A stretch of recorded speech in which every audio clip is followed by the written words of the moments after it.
In a show of solidarity and demand for justice, the Uttarakhand State Congress today organized a protest march in Dehradun over the tragic suicide of farmer Sukhwant Singh. Led by State Congress President Ganesh Godiyal and leader of opposition Yashpal Arya, party workers gathered at Congress Bhavan before marching to the police headquarters, where they staged a demonstration and attempted to ghairav the building. The protesters raised slogans against the alleged mishandling of the case, demanding a high-level inquiry into Sukhwant Singh's death and the immediate removal of Udham Singh Nagar SSP Manikant Mishra. They accused police officials of corruption and negligence, claiming these factors drove the farmer to take his own life. The Congress today is doing a march to the police headquarters in Dehradun, asking justice for Sukhwinder Singh, the farmer who did the suicide, and removal of SSP Udham Singh Nagar Manikant Mishra. You can see behind me the visuals. People are asking for resignation of SSP because the role of police in this is now in question, because Sukhwant Singh, the farmer, has mentioned many names of many police officers in the final video which is released. There are names of many police officers, including the SSP of Udham Singh Nagar. He has named both his email and suicide note, and in the video which is posted in FB Live just before his death. Congress is doing today a protest march to the police headquarters, saying that police role is in question in this whole episode. पहले ध्वस्त हो गया और अब तो ये कानून और व्यवस्था डूबने के कगार पे है। इसलिए कांग्रेस जन एकत्रित होकर यहाँ पर पुलिस के मुखिया के माध्यम से सरकार को चेताने के लिए आए हैं और सरकार से मांग करने के लिए आए हैं कि सरकार उधम सिंह नगर में एक किसान के द्वारा की गई आत्महत्या पर अभी तक अपराधियों को बचाने में लगी हुई है। ये बहुत ही निराशाजनक बात है। सरकार अपनी करतूतों से बाज आए, सरकार अपराधियों का साथ न दे। जिसने भी अपराध किया उसके साथ जो हमारे प्रदेश में प्रचलित कानून है, उन कानूनों के तहत ही उस व्यक्ति के साथ बर्ताव हो जो भी आरोपी है, कानून की भाषा में बात हो। लेकिन मुख्यमंत्री खुलेआम पुलिस के अधिकारियों को जो आरोपी है उनको कहने में लगे हैं कि भाई चिंता मत करना, मैं जब तक मुख्यमंत्री हूं तुम्हारा बाल बांका नहीं हो सकता। ये बहुत ही अशोभनीय है। उत्तराखंड के मुख्यमंत्री के लिए ये शोभा नहीं देता और प्रदेश की जनता का विश्वास उठाने वाला ये स्टेटमेंट है मुख्यमंत्री का। इसलिए हम मुख्यमंत्री को चेताने आए हैं, पुलिस के मुखिया को चेताने आए हैं कि तत्काल ऐसे अधिकारियों को सस्पेंड करे, तत्काल ऐसे अधिकारियों के खिलाफ मुकदमा दर्ज हो और ये जांच जल्दी से जल्दी सीबीआई को सौंपी जाए। सर, जिस हिसाब से लगातार कानून व्यवस्था बिगड़ रही है, आगे की क्या रणनीति रहेगी आपकी? हम जब तक ये जो प्रखर मुद्दे हैं, प्रदेश के अंकिता भंडारी प्रकरण है, जब तक उसकी समग्र सीबीआई जांच के आदेश नहीं हो जाते, जब तक उसमें सीबीआई की देखरेख के लिए कोई मैकेनिज्म तैयार नहीं करती सरकार, और जब तक इस सुखवंत सिंह आत्महत्या मामले में दोषियों को गिरफ्तार नहीं किया जाता, सस्पेंड नहीं किया जाता, तब तक हम निश्चित रूप में अपनी मांग जारी रखेंगे। जगह जगह पे इस सरकार को घेरने का काम करेंगे, पूरे प्रदेश में अलग जगाने का काम करेंगे। These are the visuals of the march. You can see Congress is marching towards the police headquarters in Dehradun, asking justice for Sukhwinder Singh and removal of SSP Udham Singh Nagar Manikant Mishra. The protest is led by Ganesh Godiyal, State President Congress. You can see Congress people in large number asking justice for farmer Sukhwinder Singh. देखिए, पूरे प्रदेश में जंगल राज कायम है, कानून व्यवस्था ध्वस्त हो चुकी है।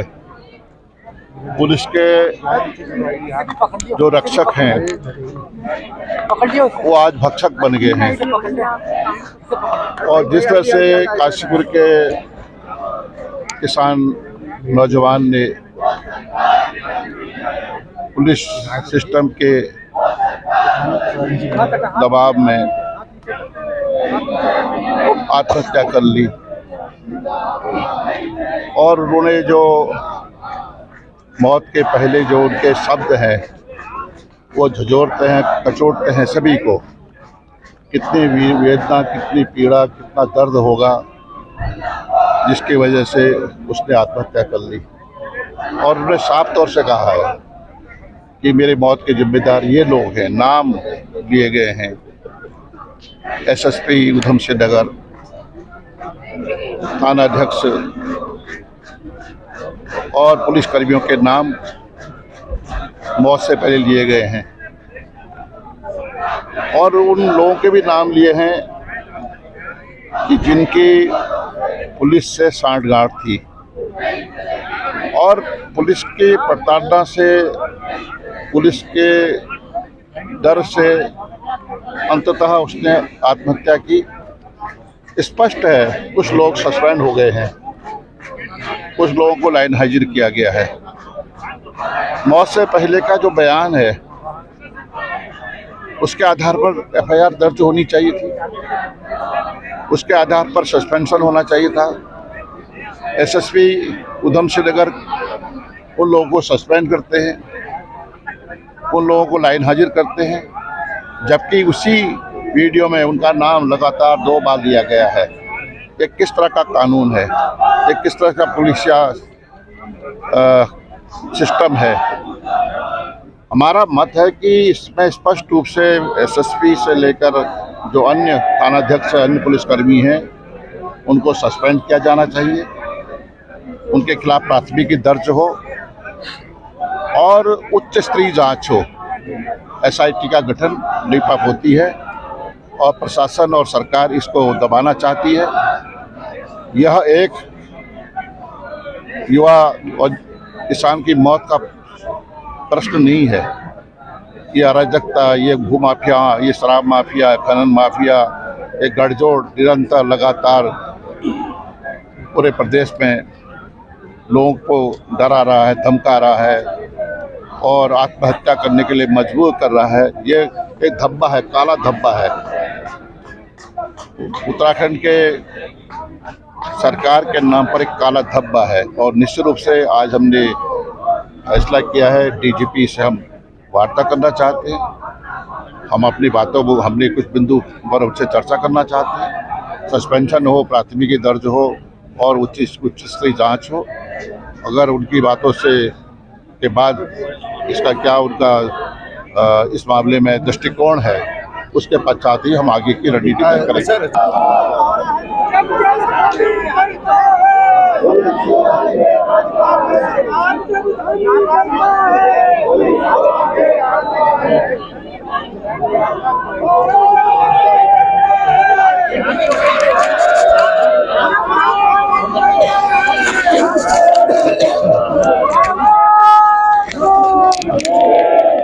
Sardar Sukhwant Singh was not just a farmer, but also somebody whose home was Uttarakhand, and because he was poor, nobody is talking about him today except for the Congress party, which is raising this particular issue. Because if he committed suicide and the SI had 2 entries in the ACR, 10 years he had proven misconduct, and this was this has come to our note that SP Bageshwar at that time, Akshay Kondeji, had made these entries. Now clearly he has said in those entries that he should not be given any posting, he should be sent back to the academy, really, you know, if you look at it. But after that, if a farmer has committed suicide and there has been this huge transaction which clearly shows that things are not okay in Kashipur, the question is as to why the FIR is not mentioning the name of the SSP Manikant Mishra, and why is it that all the police officers have simply been transferred to Chamoli?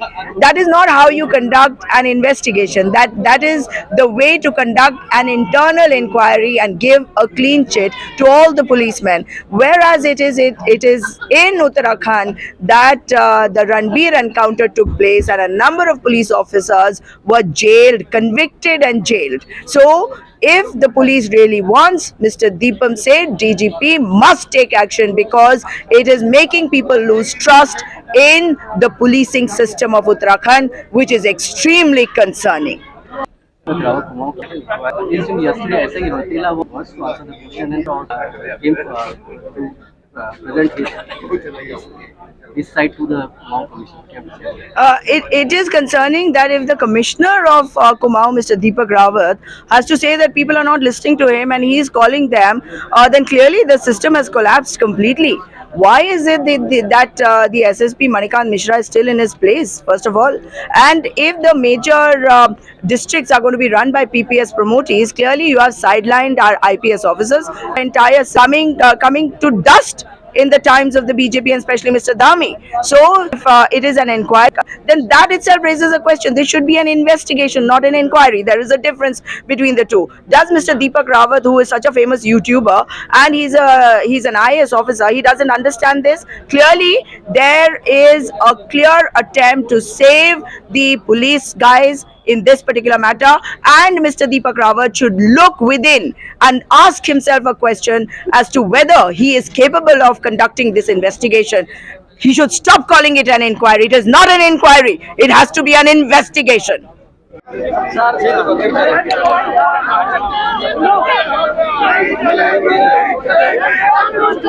You can see people, Congress and police personnel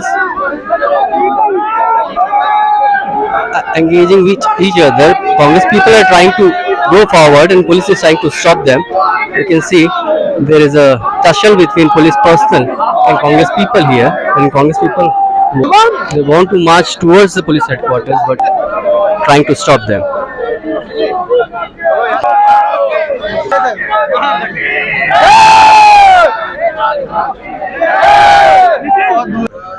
Congress ये कहना चाहती है, कांग्रेस की मांग ये है कि जो हमारे भाई लोग आत्महत्या कर रहे हैं, आज सुखवंत सिंह भाई हैं, उससे पहले भी थे, आगे भी होंगे, तो सरकार क्या कर रही है? सरकार तो हर मामले में विफल हो रही है, किसी को कोई सुरक्षा नहीं दे पा रही है। अब जो उसकी जांच होनी थी वो जांच भी भाई की नहीं हो रही है, तो हमारी मांग यही है कि वो जांच की जाए। पुलिस भी इस मामले में सवालों के घेरे में है, क्योंकि सुखविंदर सिंह ने अपने फेसबुक लाइव वीडियो जो उन्होंने वक्त से पहले पोस्ट किया, उसमें कई पुलिस ऑफिसर्स के नाम दे रहे हैं। जी, इसको लेकर आपका क्या कहना है? इसको धामी जी ने तो कर दिया कि पुलिस को सस्पेंड कर दिया या यहाँ से वहाँ पोस्ट कर दिया। हम चाहते हैं उनको सस्पेंड भी ना करें, नौकरी से निकाल दिया जाए। ऐसे जो पुलिसकर्मी हैं जो पुलिस को भी शर्मसार कर रहे हैं और सरकार को तो कर ही रहे हैं, तो उनको पुलिस फोर्स से एकदम बाहर निकाल देना चाहिए। और जब जब धामी सरकार डरती है तो पुलिस को तो आगे करती है। और ऐसे पुलिस वाले हैं जो उत्तराखंड की माँ बहनों की सुरक्षा नहीं कर पाते, किसान भाइयों की सुरक्षा नहीं कर पाते, तो इन सबको त्याग पत्र देके फोर्स से बाहर निकाल देना चाहिए। This comes amid ongoing development in the case. A magisterial inquiry led by Kumaon Commissioner Deepak Rawat has begun in Haldwani. On Thursday, statements were recorded from former ITI SHO Kundan Rautela and former Pega Chowki in charge Prakash Pist, though SSP Mishra did not appear, citing a judicial engagement. Sources say that Rautela appeared tense during questioning, struggling to answer queries related to accusation of threat and abuse leveled by Sukhwant in his final video and email. इससे दुख और ज़्यादा क्या हो सकता है उत्तराखंड वासियों को, ये कि किसान इतना मजबूर हो गया जो उसने अपनी वीडियो दी कि मैं मर चुका हूँ, मेरे बच्चे मर चुके हैं, और उसने जो मांगे करी हैं सीबीआई की और जो भी उसने कहा जिनके नाम लिए अभी तक कोई कार्रवाई नहीं हुई। और दूसरी बात जो सच्ची है कि कानून व्यवस्था बिल्कुल ध्वस्त हो चुकी है उत्तराखंड की। चाहे अंकिता भंडारी का कांड देखिए, जनता जब रोडों पे आई, सड़कों पे आई, तभी सीबीआई हुई। तो सुखवंत सिंह की भी हम मांग करते हैं उसकी सीबीआई की जाए। और इस सरकार में किसान क्या, मजदूर क्या, किसानों को पेमेंट नहीं, किसान भी आत्महत्या करने को तैयार है, कई कर भी चुके हैं। मोदी जी कहते थे दुगनी आमदन होगी, यहाँ दुगनी आमदन तो नहीं हुई, लेकिन दुगना चार गुना खर्चा हो गया। और आप ये देखो कि भ्रष्टाचार चरम सीमा पर है, कानून व्यवस्था के नाम की कोई चीज़ नहीं है, इसलिए सब सड़कों पे आए और जनता इसका जवाब जल्द देगी। आने वाले टाइम में ये जनता इनको फेंकेगी सरकार से बाहर, क्योंकि इनके राज में एक हिटलर राज है, इसलिए यहाँ पर सब इकट्ठे हुए। किसानों की परीक्षा का भी लगातार विपक्ष आरोप लगा। देखिए, गन्ने की पेमेंट कहा गया था 15 दिन में होगी, और ये भी कहा गया था कि मैं कांग्रेस किसान का अध्यक्ष हूँ। और आपको एक बात बताना चाहता हूँ कि पिछले 2 साल से चाहे आपदा आई हो, चाहे मौसम में फसल नष्ट हुई हो, हमने मांगे करी, लेकिन ये बहरी और अंधी सरकार ने कुछ नहीं किया। और 1 एकड़ पर 500 रुपये 1000 रुपये जो दिया वो भी बीजेपी के दलाल खा गए, किसान को वो भी नहीं मिला, जिस किसान को मिला वो भी कमीशन काट कर मिला। और ये भी इन्होंने कहा था कि गन्ने का रेट हमने मांग करी थी 500 रुपये, 400 रुपये क्विंटल तो गन्ने का उसकी लागत आती है। क्या मिला किसान को? आज किसान बिल्कुल सड़क पर है, अपनी बेटी की शादी करने के लिए पैसा नहीं है, उधर जो गन्ना सप्लाई है उसकी पेमेंट नहीं है, जो धान सप्लाई है उसकी पेमेंट नहीं है। मजदूर, किसान, व्यापारी, ये सब सरकार लूटने में लगी हुई है, इसलिए जनता आज रोड पे है। Additionally, the Uttarakhand High Court today heard petitions from some of the 26 accused in the FIR filed by Sukhwant's brother, directing the government to clarify its position and setting January 16 as the date for further hearing. The court is addressing demands to quash the FIR and stay arrest, with petitioners denying the involvement in any dispute. DGP Deepam Seth had also constituted a special investigation team headed by IG STF Nilesh Bharne, including SP Champawat Ajay Ganpati, DSP Vandana Verma and other officers. किसान ने आत्महत्या करी। आप ये सोचिए कि पहली बात तो ये है कि उन्होंने आत्महत्या जो करी है, आत्महत्या करना कोई छोटी बात है कि कितना वो दुखी रहा होगा, कितना परेशान रहा होगा वो व्यक्ति कि उसने आत्महत्या करने पर वो मजबूर हो गया। और उसके बाद उसने सारा अपना सुसाइड नोट भी लिखा हुआ है। उसके बावजूद भी आप सरकार को देखिए कि कैसी गूंगी बहरी अंधी सरकार है कि ये तो वो वाले काम कर रही है जैसे पहले राजे महाराजा प्रजा पे अत्याचार करते थे ना, उनकी गिरफ्त से हम निकले और आज हम इनकी गिरफ्त में फंस गए हैं। मतलब इतना बुरा हो रहा है, ना जांच हो रही है, कानून व्यवस्था इन्होंने ध्वस्त कर दी है। और आप ये देखिए आज कैसे बैरिकेडिंग और सारा लगा करके, ऐसे जाल लगा करके ऐसे सुरक्षित बैठे हुए हैं। इनको यही नहीं दिख रहा है कि चाहे पक्ष है चाहे विपक्ष है, अगर वो आपके सामने फरियाद लेके आए किसी किसान की तो आकर के सुनना चाहिए, ज्ञापन लेना चाहिए और उस पर कार्रवाई करनी चाहिए। लेकिन नहीं, इन्होंने अंकिता हत्याकांड हो चाहे कुछ कोई सा भी कांड हो, सब में इन्होंने आंखें बंद कर ली, क्योंकि ये सबसे बड़े गुनहगार हैं। और ये जो इनके भूमाफिया हैं, जो लोग इस तरह के अत्याचार कर रहे हैं और इस तरह लोगों को, आम जनता को आत्महत्या करने पे मजबूर होना पड़ रहा है। और मैं इस सरकार की भत्सना करती हूँ, कड़े शब्दों में निंदा करती हूँ कि इन लोगों को चेतना चाहिए। अभी भी नहीं चेते तो आगे का समय बड़ा खराब इनके लिए होगा। Separately, earlier, Udham Singh SSP Manikant Mishra has formed another SIT led by SP Crime IPS Niharika Tomar, comprising 7 experts to probe the FIR against the 26 individuals, including alleged property dealers and police personnel. On January 10, 40-year-old Kashipur farmer Sukhwant Singh shot himself in a Haldwani hotel after posting a video on social media accusing police officers and property dealers of defrauding him of crores in a land deal and harassing him instead of providing justice. Following public outcry, 12 police personnel were transferred, 2 suspended, and the FIR was registered. The Congress protest today highlights growing call for accountability, with demonstration going to continue until justice is served.